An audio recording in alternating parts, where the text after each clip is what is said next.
Assalamualaikum warahmatullahi wabarakatuh. Nama saya Rania Syatusipa. Saya dari MA18B4. Saya susunan dari kelompok 6 ingin menjelaskan teori produksi dan estimasi. 1. Organisasi produksi, yaitu berupa perusahaan dan produksi. Perusahaan adalah kombinasi dan pengoperasian suatu tenaga kerja, usaha, tanah, bahan, barang mentah yang dikombinasikan menjadi suatu barang atau jasa untuk dijual. Sedangkan produksi adalah perubahan input dari barang-barang atau sumber daya yang dijadikan menjadi barang atau jasa. Yang kedua, input dan periode waktu. Input, berbagai sumber daya yang digunakan dalam memproduksi barang dan jasa. Input tetap, input yang tidak dapat berubah dengan mudahnya selama periode waktu tertentu kecuali dengan mengeluarkan biaya yang besar. Contohnya, pabrik dan perlengkapan tertentu. Input variabel, input yang dapat diwariskan atau diubah secara mudah dengan cepat, bahan mentah dan tenaga kerja tidak terdidik. Yang keempat, periode jangka pendek. Periode yang dimana paling tidak satu input saja input tetap.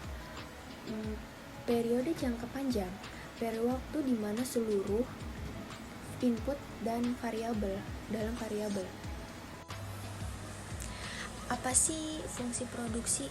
Fungsi produksi adalah persamaan tabel dan grafik yang menunjukkan output komoditas maksimum perusahaan yang memproduksi periode pada waktu tertentu untuk mengkombinasikan suatu input atau berbagai input. Dan adapun rumus fungsi produksi. Q. Output produksi. L. Tenaga kerja. K. Modal. Penggunaan input variabel secara optimus. Perusahaan harus terus menambahkan input variabel sepanjang tambahan penerimaan yang dihasilkan dari penjualan, penerimaan atau output yang melebihi biaya untuk menggunakan atau memperoleh input variabel tersebut. Perusahaan akan merugi dengan menambahkan input atau unit apabila tambahan penerimaan yang dihasilkan melebihi daripada dengan biaya yang dikeluarkan. Penggunaan input variabel secara optimum. 1. Produk pendapatan marginal. Kedua, biaya marginal sumber daya. Fungsi produksi dengan dua input variabel. 1. Isoquants dan isocounts untuk mengembangkan produksi yang efisien bagi kombinasi input-input dalam produksi.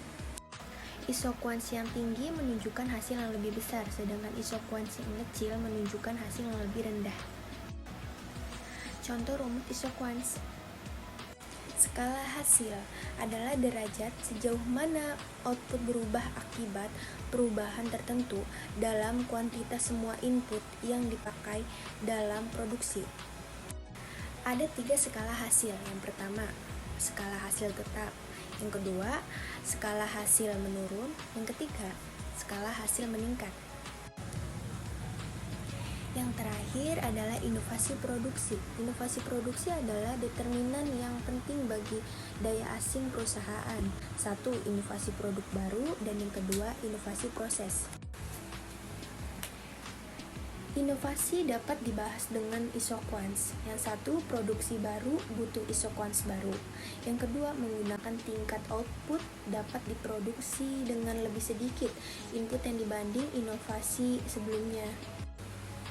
Maka, jika perusahaan tidak agresif dan berkesinambungan dalam mengembangkan produksi atau proses produksi, mereka akan dikalahkan oleh perusahaan-perusahaan dan pesaing-pesaing lainnya. Makanya, perusahaan harus mempunyai inovasi dan produksi yang baik. Terima kasih. Assalamualaikum warahmatullahi wabarakatuh.